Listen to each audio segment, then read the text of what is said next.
Most people assumed this was just an urban legend, a story that sounded too perfectly strange to be true. But when researchers started checking the details, one thing didn't make sense. The police files were real. The photographs were real. In 1948, a man was found dead on an Australian beach with no name, no identity, and every label cut out of his clothing. And sewn inside a hidden pocket of his trousers was a tiny scrap of paper carrying 2 words in a foreign language. Words that translate to, "It is finished." What investigators found when they traced those words has never been explained. Not by police, not by military code breakers, not by anyone. And I need you to remember one thing as you watch this. Every detail you're about to hear is documented fact. Somerton Beach, Adelaide, South Australia, the evening of November 30th, 1948. It was a warm summer night, and the beachfront was full of ordinary people doing ordinary things. Couples walking, families heading home. Around 7 o'clock, a young couple settled onto a bench near the seawall. About 20 meters away, they noticed a man lying on the sand propped against the wall, well-dressed, suit, tie, polished shoes, on a beach in summer. They watched him raise his right arm once, then let it fall. And that was it. That was the entire event. A man resting on a beach on a pleasant evening. Nothing about it felt dangerous. Nothing about it felt historic. But that ordinary moment would become one of the most notorious mysteries in criminal history. Here's the detail that should have mattered. The man never moved again. No reaction to the mosquitoes swarming the beach that night. No shift in position. The couple even joked about it. Maybe he's drunk, they said. Maybe he's just dead to the world. They laughed. Ask yourself something.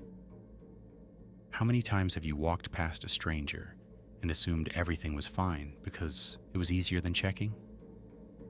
The couple left. Other witnesses saw the man that evening too, lying in the exact same position. Every single one of them kept walking. It was a public beach. It was a nice night. Whatever was happening to that man, it attested something was happening, though the world simply moved around him. If you've been following this channel, you know that's the pattern in almost every case we cover. The warning is always visible, and it's always ignored. If you're new here, subscribe now, because what was found in this man's clothing is the reason this case is still being investigated more than 70 years later. 6:30 the next morning. December 1st, 1948. A man out for an early ride found the stranger still against the seawall, same position, legs crossed, head slumped, an unsmoked half-burned cigarette resting on his collar, as if it had simply dropped from his lips mid-breath. He was dead. And the moment police arrived, the strangeness began. No wallet, no identification, no hat, which, in 1948, almost no man traveled without. His pockets held only a used bus ticket, an unused train ticket, gum, cigarettes, and matches. And then the detail that turned a dead stranger into a national investigation. Every label in his clothing had been carefully cut out. Someone, maybe the man himself, maybe someone else, had methodically erased who he was. The autopsy made everything worse. The pathologist found his spleen swollen to 3 times its normal size. Blood pooled in his stomach. Organs congested in a pattern consistent with poisoning. There was just one problem. There was no poison in his body, nothing in his blood, nothing in his stomach. Experts concluded he was likely killed by an extremely rare poison, one that breaks down and vanishes within hours. In other words, a substance chosen by someone who knew exactly what they were doing. The investigation went national. Fingerprints were sent around the world. Nothing matched. Then, in January 1949, police found an unclaimed suitcase at the Adelaide railway station checked in the morning before he died. Inside were clothes, with the labels removed, and a spool of unusual orange waxed thread, a brand not sold anywhere in Australia, thread that matched a repair on the dead man's trousers. A few items carried a name, T. Keane, but no missing person by that name existed anywhere. Are you starting to see it? This wasn't a drifter. This was a man who had been deliberately unmade, but the story didn't end there. Months into the investigation, an expert re-examined the man's clothing and found something everyone had missed. A tiny hidden pocket sewn inside the waistband of his trousers, and rolled up inside it a scrap of paper torn from a book.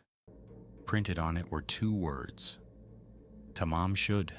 It's Persian. The final line of a famous book of poetry, the Rubaiyat of Omar Khayyam. It means, it is ended. This man died with the word finished sewn against his skin. Police launched a public appeal to find the exact book the scrap was torn from. And that's when a local man came forward with something disturbing. Around the time of the death, someone had thrown a rare copy of the Rubaiyat into the back seat of his unlocked car, parked near Somerton Beach. The torn page matched perfectly, and in the back cover of that book, investigators found 2 things. The first was a faint pencil scrawl, 5 lines of capital letters. A code. If this case is getting under your skin, hit the like button. It helps more than you know. The code was handed to Naval Intelligence. They couldn't break it. Neither could the code breakers who followed for decades. Today, that code is still circulating online, picked apart by internet users, cryptographers, and university teams.